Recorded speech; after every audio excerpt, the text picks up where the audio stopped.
Yo, what's going on guys? Cruz is back with another tutorial, and in today's tutorial I'll be pretty much talking about what do you need before you start doing a montage. Obviously this is going to be based on Fortnite montage editing, also can be applied to other games. So I'm gonna tell you which plugins do you need, or which project settings and basic organization before you start an edit. See you in the tutorial. Okay, so I entered my Sony Vegas Pro 13, and 2 words before I start is I'm using Sony Vegas Pro 13. The reason why is just because I'm getting a Sapphire plugin bug and my plugins sometimes does not work. And yeah, so let's jump into organization and how to start an edit. Basic thing that I usually do is just I just make a folder, and name is gonna be the name of the edit. I basically make cinematics, clips, overlays, sound effects, even I don't even know, After Effects file, font that I used in that edit, and I store everything inside. The reason why is just I want to be organized, and one day if I want to sell this project, for example, I can just put it into a zip file and put it to Sapphire or something. And it's really simple. You can tell that I use only like few folders. Depends on what are you using. If you're using I don't even know what, Cinema 4D, you're gonna have a Cinema 4D folder with a model, with a project, I don't know. So this folder is gonna be for my tutorial series that I'm doing right now. It's gonna be around 5 to 10 videos, and I'm gonna split it to syncing clips, making and introducing screen like Cruz presents and stuff like that, CC, render settings, pan crop, and more. So when we are done with our organization, you will be ready to switch to Vegas, and let's click on project video properties right here about the preview.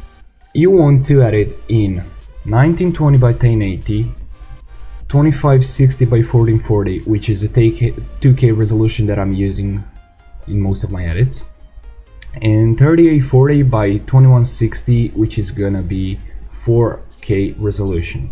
So I don't recommend you go that high because no one is playing in that high resolution. And yeah, so these are my project settings, and you can copy them. You can make this resolution even smaller, for example 1920 by 1080, 30 FPS, and you're gonna get the same thing. And don't change anything, don't mess around with any of these. Just if you want to switch from 30 FPS, you can go to 24 FPS, that's for editing. But if you're doing like a highlight video or something, you obviously want to use 60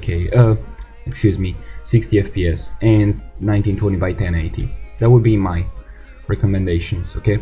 But for the editing that I'm doing, I usually use 30 FPS. Later you can name this whatever you want and just press this save template, and it's gonna be saved forever. Also you can check this thing, start all new projects with these settings, and hit apply and okay. So that's for the project settings.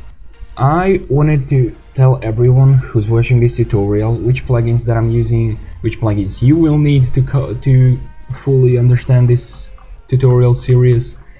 And yeah, I never seen anyone going from like the beginning of the editing. All tutorials on YouTube are basically how to do this, how to do this, and no one knows when they start editing how to make a project, how to organize, how to do stuff. Okay, so the first plugin pack that I'm using is BCC plugins, also known as Boris Kotynin complete plugins, and they're really useful. So you're having a transitions from them, as you can see here. You are having video effects, I think even media generators now, only Sapphire.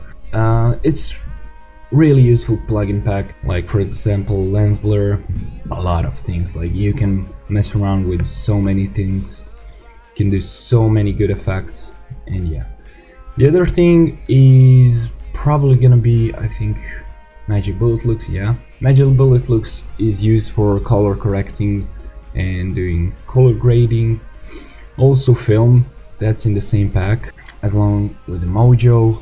The other thing is Real Smart Motion Blur. And by the way, I'm not gonna tell you anything how to get those plugins. I don't want to get demonetized or taken down, or I'm not gonna give any download links, so that's up to you how you're gonna get them. And RSMB is really useful to make edits really smooth, and their motion blur the real smart motion blur.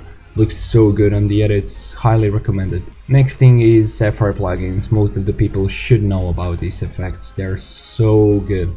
But most popular ones are S-Flicker, probably Shake.